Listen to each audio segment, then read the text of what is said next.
might mean one side or the other has more time, but just a function of the number of questions we happen to have had. We see this as a great opportunity to educate ourselves.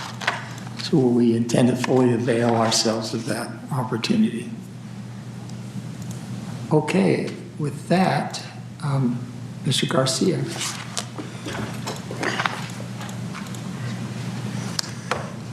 Thank you, Your Honors. It may please the court.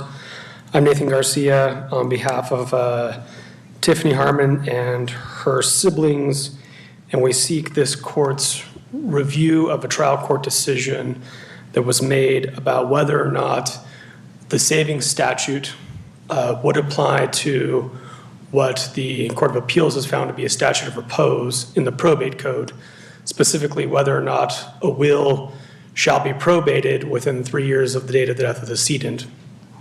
And here we have a situation in which the decedent passed away, and the appellee who initially sought the probate of the will didn't prosecute that will initially, and it was dismissed for failure to prosecute, and then was refiled 364 days later, and asked the court to allow that to occur on the basis that the saving statute should give them 1 year to refile the dismissed matter that had not been dismissed on the merits. And we sought at the trial court level, through a motion for partial summary judgment, that the rule under the probate code that you must probate the will within 3 years of the date of the decedent, as the statute of repose, should have cut off the time frame and the timeline for which the petitioner in the trial court could seek to probate the will. It's important to note that we did not seek to find that the estate could not proceed, but simply this, that the will could not be probated based on the probate code's clear language that after 3 years, the time frame should be cut off. And as the Court of Appeals found in the case that we cited, Strand versus Demio, this has been ruled to be a statute of repose. We believe it is a statute of repose because it starts from the date of the death of decedent as opposed to an accrual of the cause of an action. It gives the estate 3 years to probate the will. If we were to allow that to go beyond 3 years, then we could potentially have situations where, as we explained in our reply brief, we could have estates have to be clawed back 5 years, 4 years, or in this case, 9 years after a time frame in which we would normally expect the swift administration of an estate. And by allowing estates to use the statute, the saving statute, as a basis to further delay the administration of the estate by asking the court to admit a stale will for probate, would delay the ability for the swift administration of the estate and for the distribution of the estate towards the heirs. And in this situation, we believe that that intention is clear by the legislature to cut off that period of time at 3 years. Obviously, there has to be a line drawn somewhere, and the legislature has made it a point to draw that line at 3 years from the date of death of the decedent. Does the court have any questions for me? Yes. So in a probate proceeding, how long does it normally take for the steps that would that constitute being probated, the will being probated, and before administration starts? And I guess my question is not really how long that takes. It's one step beyond that. So I think we've all seen probate cases that seem to go on for a long time. Maybe those long time issues are with the administration of the estate. If you have a probate case going along and it doesn't reach the point where the will is probated and the administration starts, if it takes longer than 3 years in the case, has it missed the statute of repose and we're done?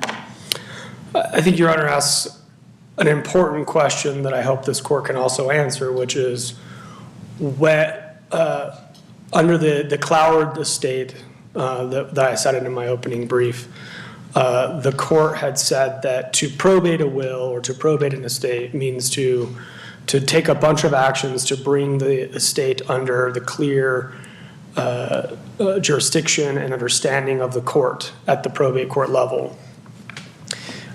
In this circumstance here, it's not entirely clear that simply filing to probate a will would be the process of probating a will.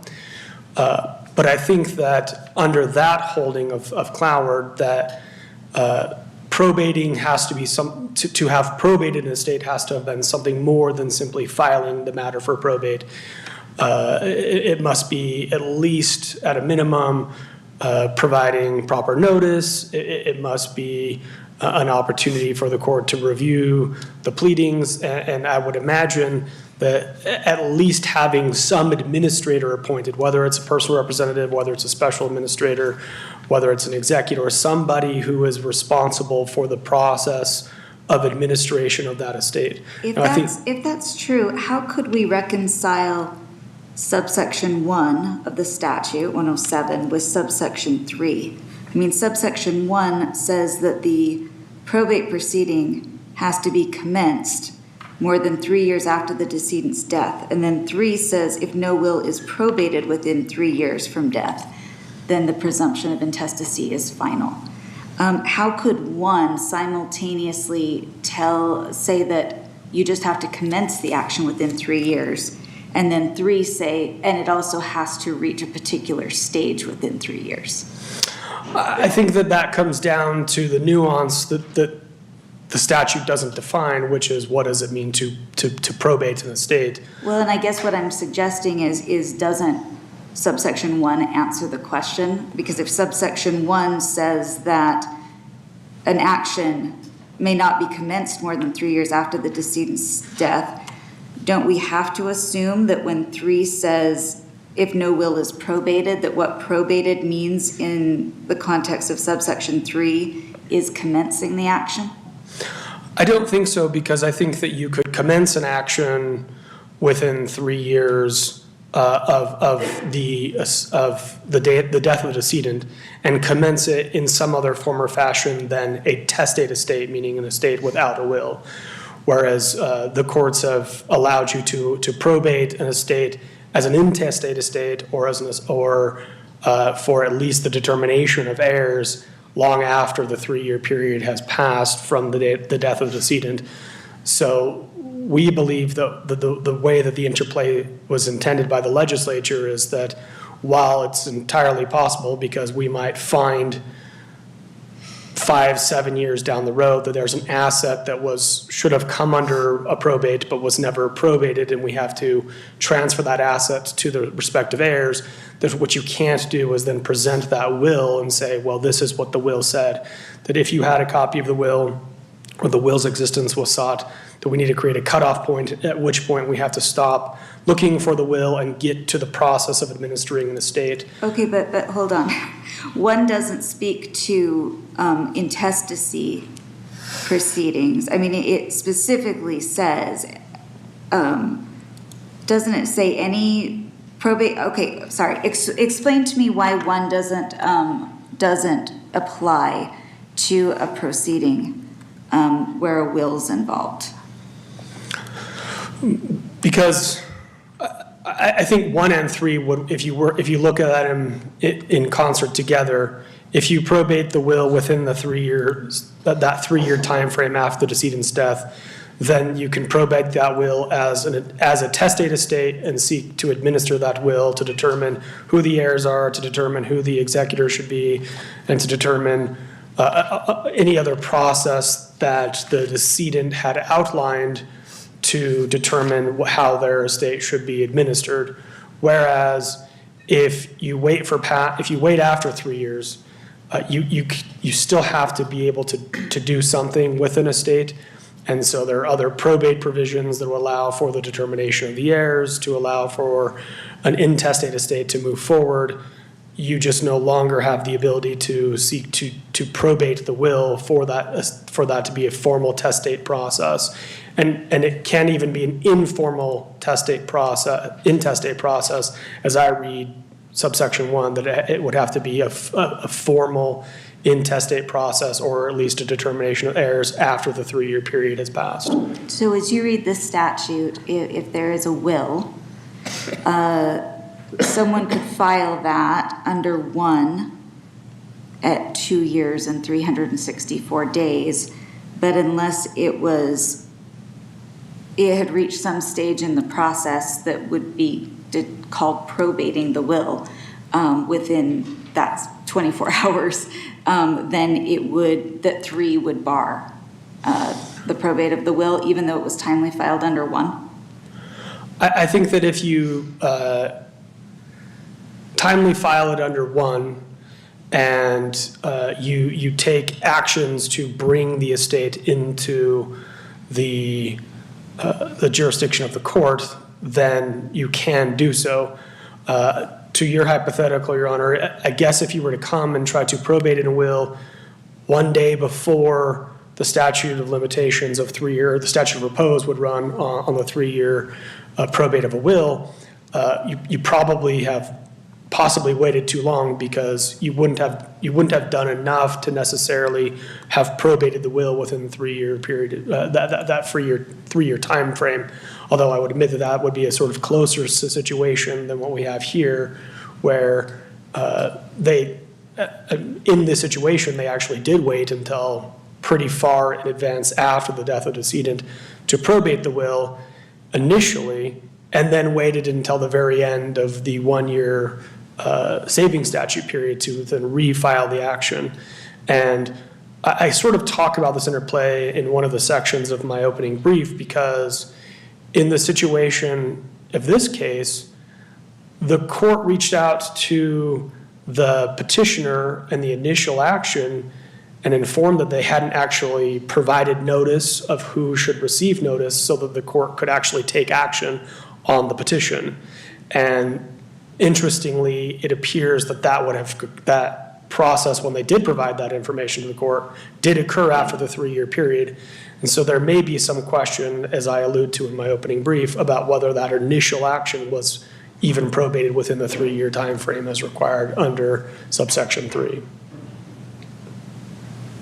You said earlier that you don't think it's a statute of limitation because it's not triggered to when the cause of action accrues. So I'm curious, for purposes of this kind of a proceeding, when do you think the cause of action accrues?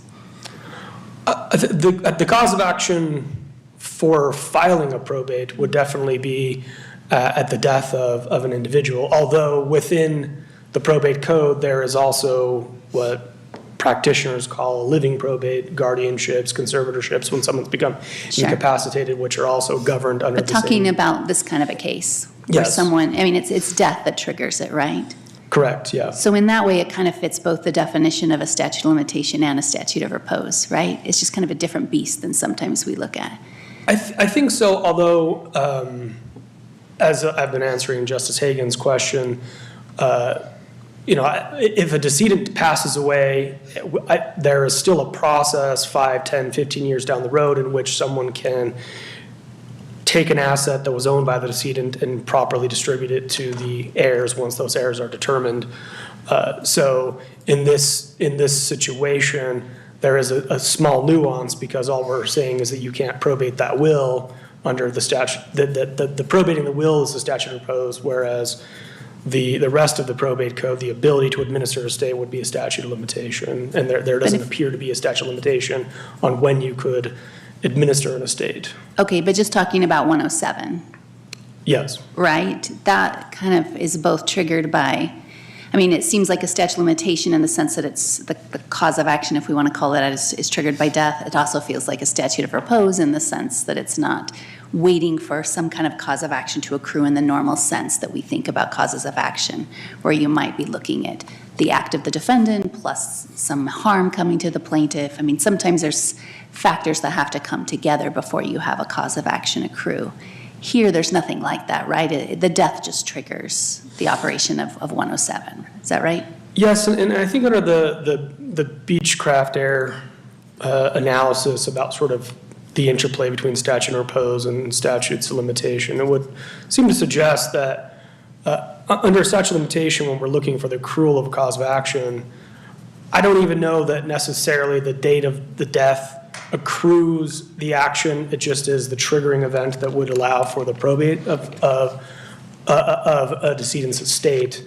And so maybe it's not even the right way to look at it as that even a statute of limitations, but rather just the event that triggers the ability to seek the probate of estate, because you're not looking to wrong a right or to remedy an injury in that circumstance. You're just looking to deal with the administration of the estate. Yeah, I think that's right. And so I'm just wondering if it makes that much sense to worry about putting one or the other label on this particular type of action. It just feels like a different kind of action where you're not trying to remedy a wrong, like you said. And so our normal discussion about statutes of limitation versus statutes of repose, I'm just not sure it matters that much. It feels like maybe we just look at the language of the statute and decide whether or not the saving statute applies to it without worrying about what label to put on it. Do you think that's fair?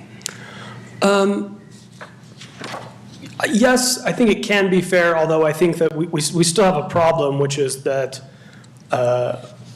there is still an absence of an understanding of how statute of repose and statute of limitations have an interplay.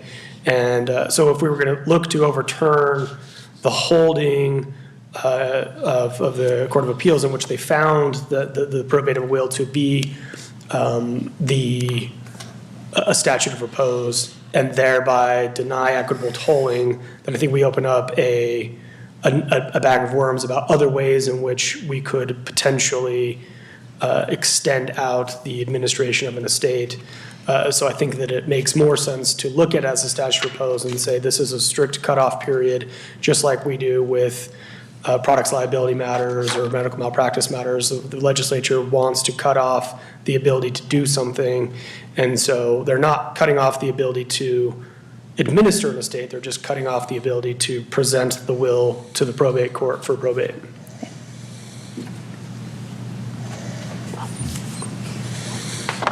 If Your Honors may, I'd like to reserve my last 3 minutes for rebuttal, if there's no other questions.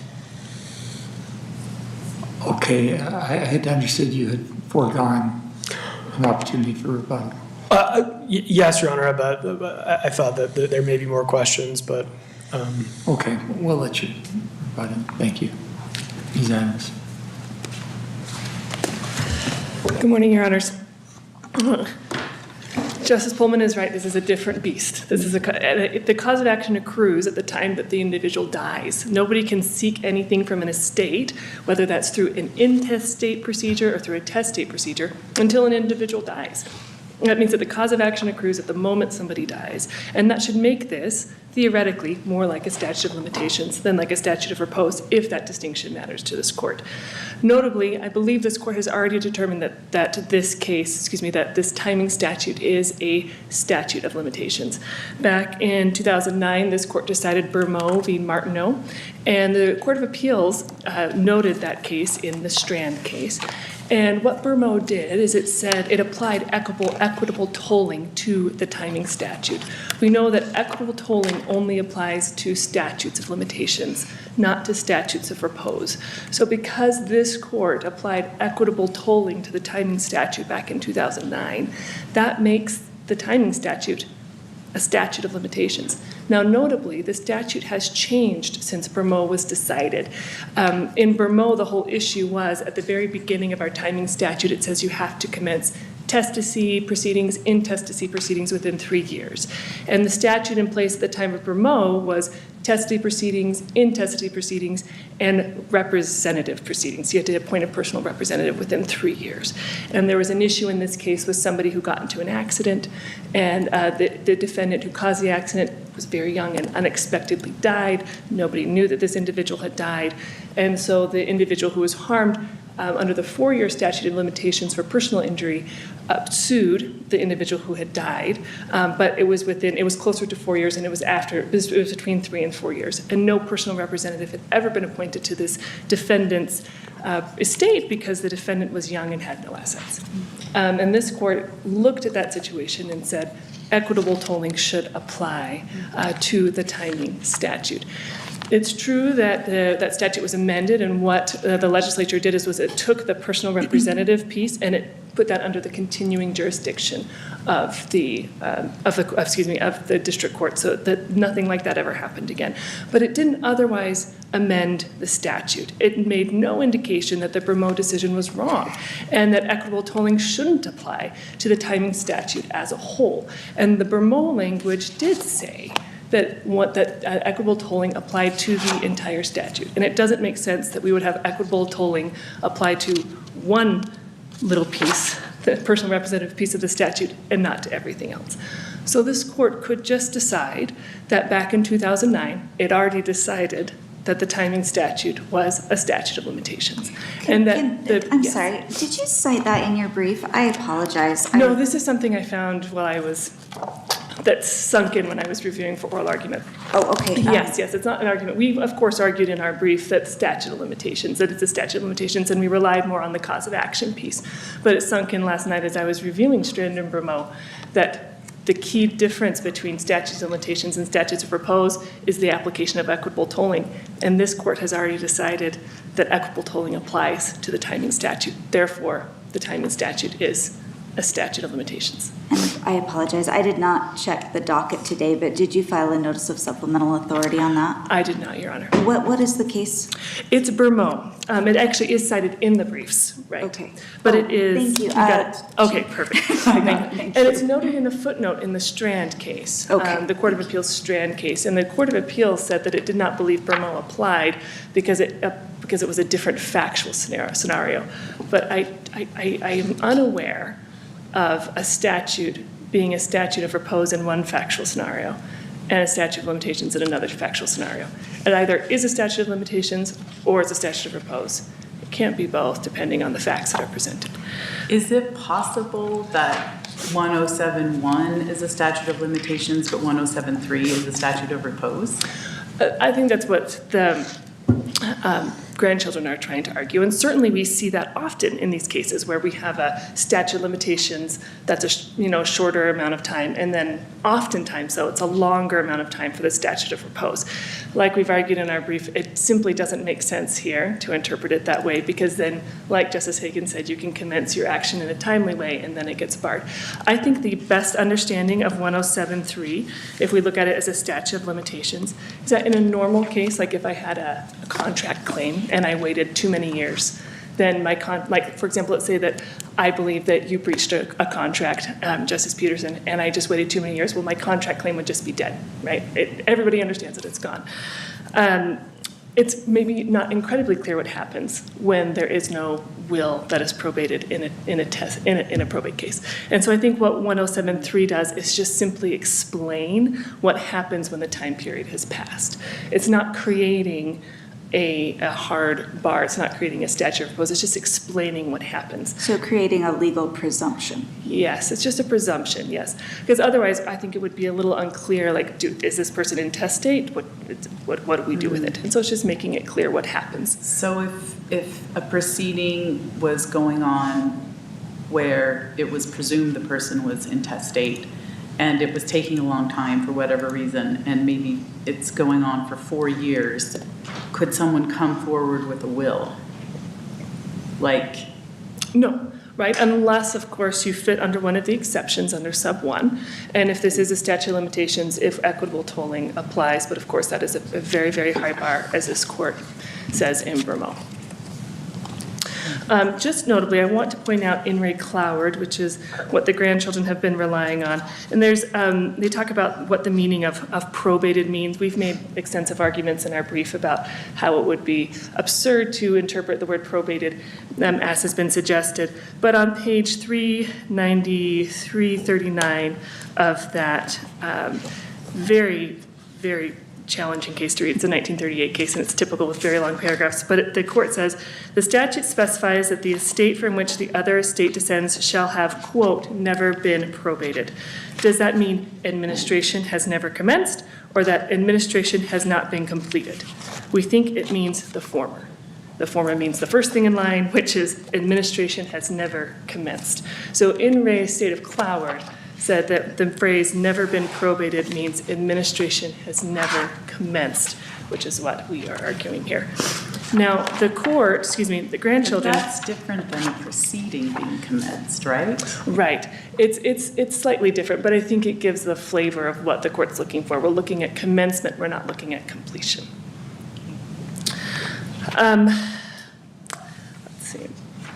Also, as we have argued in our brief, the purpose of this if this is a statute of repose, if this court does determine it's a statute of repose, we've cited cases that discuss how the purposes of the statute of repose aren't in conflict with the savings statute. The savings statute requires that the claims be timely filed. And so it's certainly not extending the statute of limitations or it's not extending anything. It's just allowing a grace period. What do we make of the fact that the timing statute itself contains exceptions to the 3-year time period? Should we read that as being the legislature trying to identify all the exceptions, or obviously you think that the savings statute still applies? So. Right, and right. So it turns out, I think Craig is the case that we need to be looking at here, the 2016 case from this court, which says that we need to be looking at whether the statute is intended to fill its field preemption. Is it intending to take over the entire field? And what's interesting is this court back in 2021 in a case called In Re Estate of Osgothorpe, when it was looking at whether the probate code allowed for a common law tort of intentional interference with inheritance, it said that the probate code is complete only within the confines of its subject matter, such as will contests. So it seems like this court has interpreted the probate code as not being as comprehensive as the Government Immunity Act was interpreted to be in Craig. The Government Immunity Act is just special.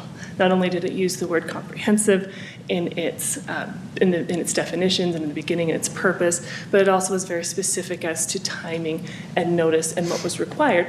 And the Government Immunity Act also includes its own savings provision, although it's much shorter, it's 30 days. Here we don't have a savings provision that's encapsulated inside the probate code. And I think we can read, there's certainly no express indications that the savings statute should be not applied here.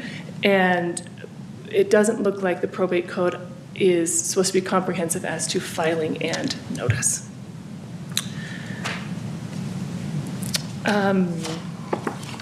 One other thing I will note about the Wilson case that the grandchildren are relying on.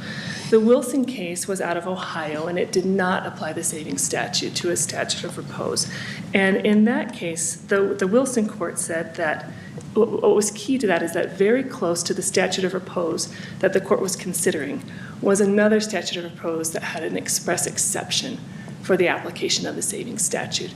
So in Ohio, it seems like it's common practice, or at least that's what the court considered persuasive, that when the legislature wants to accept the savings statute or apply the savings statute to the statute of repose, that is made explicit. That certainly is not the case here. And in Craig, this court noted that certainly the legislature is not required to be explicit, that it is the court's job to figure out the intention of the legislature by looking at the statutory scheme as a whole. One final thing, the grandchildren have argued at length that there were mistakes made in the process of filing the informal probate action in this case. This court has determined that these kind of prerequisites are not necessary for a case to receive the grace period under the savings statute. This court has also determined that, and let me just find it quite quickly, this court has also determined that it's not going to impose some sort of worthiness test on savings statute candidates. That's in the McBride-Williams case, 2004 case from this court. It says Regardless of the conduct of the plaintiffs or the petitioners, we find it unwise to judicially amend the savings statute to include a test of worthiness of savings statutes candidates. Instead, the court in McBride said we just need to apply the plain language of the savings statute and see if the individuals have fallen within the grace period allowed by the savings statute. Unless this court has any other questions, we ask the court affirm. Thank you, Ms. Adams. Mr. Garcia? Thank you, Your Honors, for giving me just a quick, brief reprieve. The Bernot case, sorry, Ms. Adams is much taller than I am. The Bernot case, we also cited in our reply brief, and I think that this language is the spirit of what we believe this court should apply. In that case, the court said, as we've noted here before, liberal tolling could potentially cause greater hardships than it would ultimately relieve. This is especially true in matters involving the decedent's estate. The need for finality of the estate trumps any equitable tolling, even if irrational or unjust. Harsh requirements are typical in estate matters, and the legislature purposely set strict time limits for efficient and final administration of estates. And here, I think that we have the same sort of problem, which is my clients don't have the benefit of having the will, whereas the appellee, the petitioner at the trial court level, she had the benefit of having the will. She sat on that and didn't pursue a probate action until the very end of the time frame in which she could do so, and then continued to sit on it after the court gave notice that they were going to dismiss the action for failure to prosecute, and then came back and then still sat on it for almost a year later.